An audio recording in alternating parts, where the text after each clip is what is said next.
WhatsApp everybody, मेरा नाम है राज और इंग्लिश नोटबुक में आप सबका फिर से बहुत बहुत स्वागत है। आज की वीडियो में हम इंग्लिश ग्रामर का जो टॉपिक सीखने जा रहे हैं उसका नाम है टाइप ऑफ द सेंटेंस।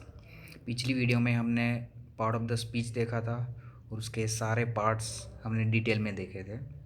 अगर आपने वो वीडियो हमारी अभी तक नहीं देखी है तो मैंने लिंक डिस्क्रिप्शन में दे दी है, वहाँ जाके देख लीजिएगा। फ्रेंड्स, वीडियो स्टार्ट करने से पहले और एक चीज़ बताना चाहूँगा। वीडियो के बीच में कई इंपॉर्टेंट पॉइंट्स दिए गए हैं जो कि पार्ट ऑफ द सेंटेंस को समझने के लिए इजी हो, इसलिए हमने वो पॉइंट्स बनाए हैं। तो कृपया करके वीडियो शुरू से लेके अंत तक ज़रूर देखें। सबसे पहले देखते हैं, इंग्लिश में 26 लेटर्स है। 26 लेटर्स में 21 कॉन्सोनेंट्स एंड 5 वोवल्स। 5 वोवल्स में आएंगे ए, ई, आई, ओ, यू।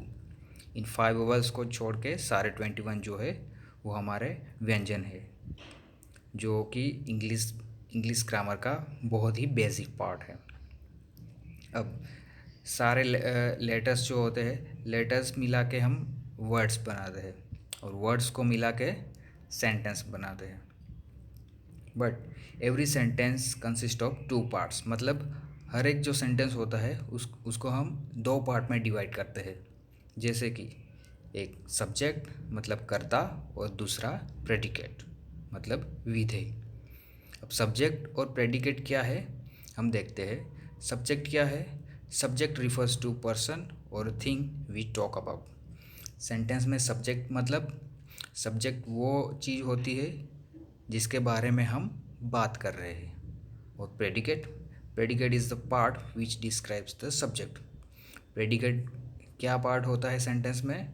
जो कि सब्जेक्ट के बारे में बात करता है, सब्जेक्ट के बारे में डिस्क्रिप्शन देता है, उसे डिस्क्राइब करता है। एग्जाम्पल ले लेते हैं। Rahul is a honest boy. यहाँ पर राहुल है वो हमारा सब्जेक्ट है। इज़ ऑनेस्ट बॉय ये हमारा प्रेडिकेट हो गया। राहुल के बाद का जो भी सेंटेंस का पार्ट बचा है उसे हम प्रेडिकेट कहेंगे और राहुल हमारा सब्जेक्ट है। यहाँ पे राहुल सब्जेक्ट है, उसके बारे में डिस्क्रिप्शन दी गई है। डिस्क्रिप्शन क्या है? He is a honest boy, is a honest boy. तो ये जो इज़ अ ऑनेस्ट बॉय ये जो पार्ट हुआ ये हमारा प्रेडिकेट हो गया, जो कि राहुल के बारे में डिस्क्राइब करता है, उसके बारे में इंफॉर्मेशन देता है, तो इसे हम कहेंगे predicate. Second example is tiger is our national animal, मतलब बाघ हमारा राष्ट्रीय प्राणी है। यहाँ पे सब्जेक्ट जो है वो टाइगर है, प्लस प्रेडिकेट क्या हो गया? इज़ और नेशनल एनिमल। टाइगर के बाद जो भी बचा हुआ सेंटेंस का पार्ट है इसे हम कहेंगे प्रेडिकेट। प्रेडिकेट और सब्जेक्ट बन के एक सेंटेंस बनाते हैं। तो यहाँ पे टाइगर के बारे में क्या इन्फॉर्मेशन दी गई है? Tiger is a national animal. Tiger हमारा नेशनल एनिमल है। जो प्रेडिकेट है वो सब्जेक्ट के बारे में डिस्क्राइब करता है, उसके बारे में इंफॉर्मेशन देता है। Group of word which makes a complete sense is called a sentence. अब देखिए, कोई भी वर्ड्स ले लो और उसको बिना ऑर्डर के कहीं भी सेट कर दो तो उसको हम सेंटेंस नहीं कहेंगे। सेंटेंस के लिए प्रॉपर ऑर्डर होना चाहिए। यहाँ पे एग्जांपल है, ए देखते हैं, best my are friend you. ये एक सेंटेंस है, ये भी कुछ वर्ड्स से ही बना है। और दूसरा एक सेंटेंस है जो भी वर्ड्स से ही बना है, you are my best friend.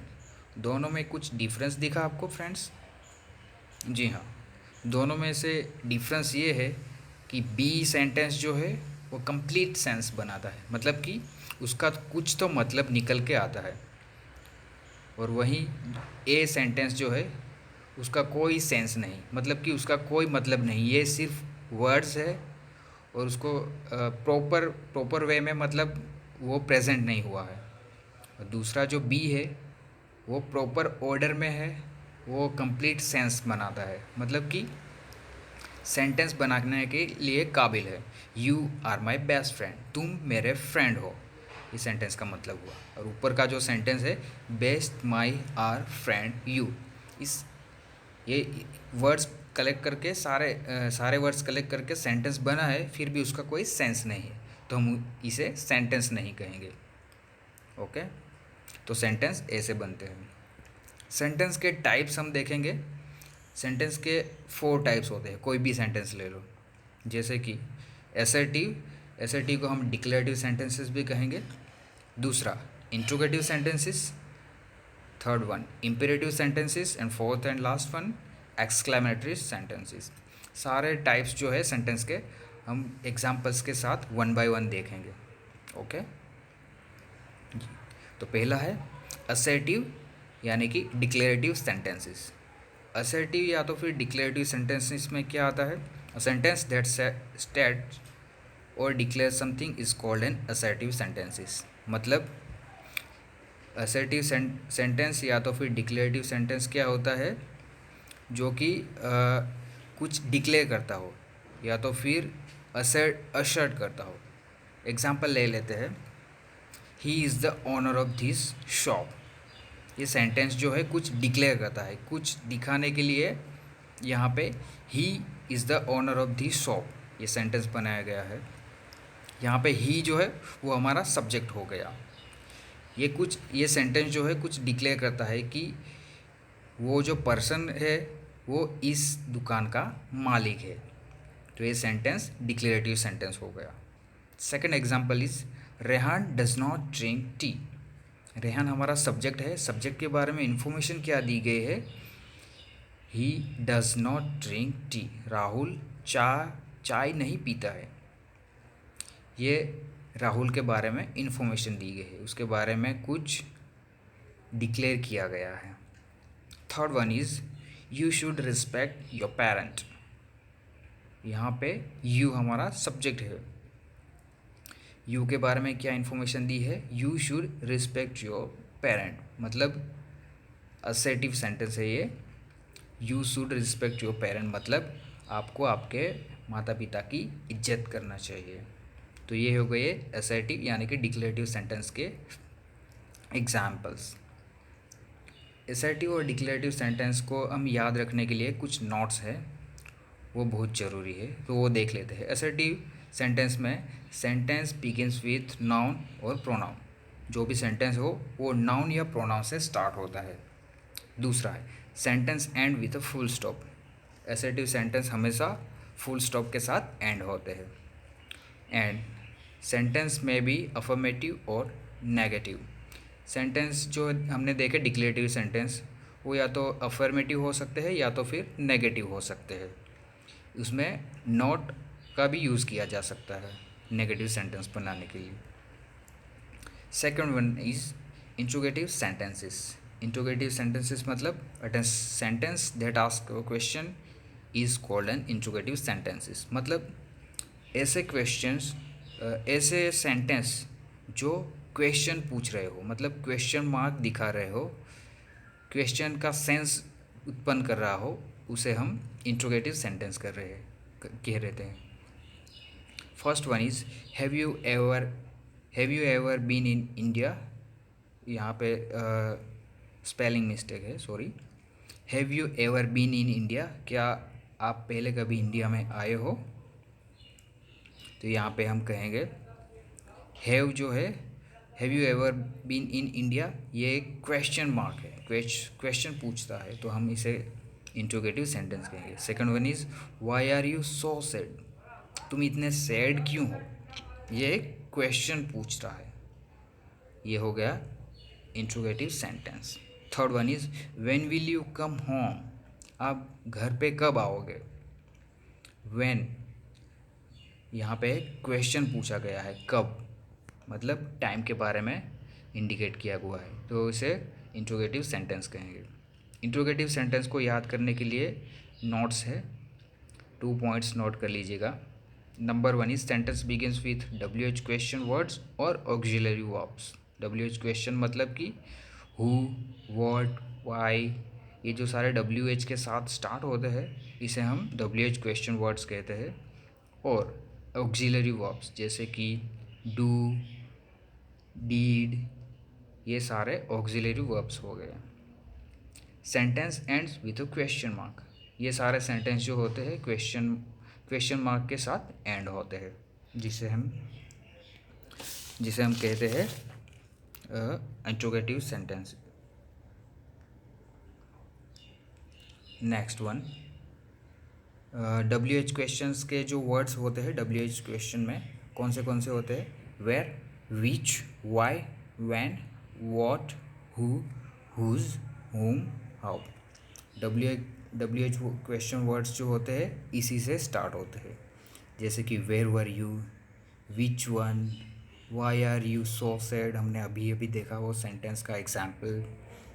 When are you coming, what is your name, who के लिए who are you, who is this girl, whom, how के लिए हाउ आर यू। और ऑक्सिलरी वर्ब्स के एग्जाम्पल्स है be, do, have, do you drink coffee, have you ever been in India, जो हमने last example देखा। ये सारे हो गए auxiliary verbs. Third one is imperative sentences. अब इम्पेरेटिव सेंटेंसेस क्या कहते हैं? A sentence that expresses an order, request और advice is called an imperative sentences. वो सेंटेंसेस जिसमें कोई ऑर्डर देता हुआ नज़र आ रहा हो, या तो फिर रिक्वेस्ट कर रहा हो, या तो फिर एडवाइस दे रहा हो, इसे हम इम्पेरेटिव सेंटेंसेस कहते हैं। बहुत सिंपल है। नंबर एग्जांपल्स के साथ देखते हैं। Number 1, do as you are told, मतलब आपको जैसे कहा गया है वैसा करो, ये एक ऑर्डर शो करता है, तो इसे हम इम्पेरेटिव सेंटेंस कहेंगे। Second one is please open the door, मेहरबानी करके दरवाज़ा खोल दीजिए। यहाँ पे एक रिक्वेस्ट की गई है, तो ये भी हमारा इम्पेरेटिव सेंटेंस हो गया, क्योंकि इम्पेरेटिव सेंटेंस में या तो हम ऑर्डर देते हैं, या तो फिर रिक्वेस्ट करते हैं, या तो फिर एडवाइस देते हैं। गो get a cake for me, मतलब मेरे लिए जाके एक केक लेके आओ, ये एक रिक्वेस्ट हो गई, तो इसे हम इम्पेरेटिव सेंटेंस ही कहेंगे। इम्पेरेटिव सेंटेंस को याद रखने के लिए नोट्स दिए हैं, कुछ पॉइंट्स है वो नोट कर लीजिएगा। सेंटेंस बिगिंस विथ वर्ब्स, कोई भी इम्पेरेटिव सेंटेंस जो होगा वो वर्ब्स के साथ स्टार्ट होगा। और second one is sentence ends with a full stop, ये सेंटेंस जो होते हैं इम्पेरेटिव सेंटेंस वो भी फुल स्टॉप के साथ एंड होंगे। And imperative sentence the subject is generally left out. Okay, in imperative sentence the subject is generally left out. हाँ, इम्पेरेटिव सेंटेंस में एक चीज़ ये बहुत इंपॉर्टेंट है कि वहाँ पे लेफ्ट आउट कर दिया होगा सब्जेक्ट को, यहाँ पे आपको सब्जेक्ट देखने को नहीं मिलेगा, डायरेक्टली ऑर्डर या तो फिर रिक्वेस्ट की जाएगी। ओके, थर्ड कंप्लीट हो गया है। फोर्थ वन देखते हैं। Fourth one is exclamatory sentences. Exclamatory sentences में क्या होता है? A sentence that conveys a strong emotion and ends with an exclamatory mark. Very easy. इसमें क्या होता है एक्सक्लेमेटरी सेंटेंस में, हम जब सडन इमोशन एक्सप्रेस करते हैं वो शो करने के लिए एक्सक्लेमेटरी सेंटेंस का हम यूज़ करते हैं, जैसे कि what a busy day. What a busy day मतलब बहुत ही बिजी डे, तो इसमें एक एक्सप्रेशन हम देते हैं, एक फीलिंग हम एक्सप्रेस करते हैं, तो इसे एक्सक्लेमेटरी सेंटेंस कहेंगे। Second, alas she lost her purse, अरे रे उसने उसने अपना पर्स खो दिया। यहाँ पे अफसोस एक्सप्रेस करने के लिए अलास वर्ड यूज़ किया गया है। Okay, third one is wow it's a beautiful dress, मतलब वाओ बहुत अच्छी ड्रेस है। ये एक खुशी जायज़ करने के लिए यहाँ पे वाओ वर्ड्स का यूज़ किया गया है, तो इसे हम कहेंगे एक्सक्लेमेटरी सेंटेंस। और एक्सक्लेमेटरी वर्ड क्या हो गया यहाँ पे? वाओ, अलास, व्हाट, जैसे ये सब एक्सक्लेमेटरी वर्ड्स हैं। एक्सक्लेमेटरी वर्ड्स के दूसरे एग्जाम्पल ये देख लेते हैं। Awesome, brilliant, ouch, amazing, ब्राओ, fantastic, ये सारे एक्सक्लेमेटरी वर्ड्स है जिसे हम अपना फीलिंग्स एक्सप्रेस करने के लिए यूज़ कर सकते हैं। Awesome match, awesome catch. जब क्रिकेट देखते हैं तो ऐसे सारे वर्ड्स हम यूज़ करते हैं। वो क्या है, हमारी खुशी की या तो फिर जो भी फीलिंग हो उसे एक्सप्रेस करने के लिए ये सारे वर्ड्स यूज़ किए जाते हैं। एक्सक्लेमेटरी वर्ड्स ख़त्म हो गया। वीडियो हम यहाँ पे ख़त्म करते हैं। आशा रखता हूँ आपको वीडियो अच्छी लगी होगी। वीडियो को अगर आपको अच्छी लगी है तो वीडियो को लाइक, कमेंट और शेयर कीजिएगा। और इंग्लिश नोटबुक चैनल को आपने अभी तक सब्सक्राइब नहीं किया तो सब्सक्राइब कर लीजिएगा और बेल आइकन को दबा दीजिएगा ताकि हमारी नेक्स्ट वीडियो जब भी आए आपको सबसे पहले मिले। Thank you.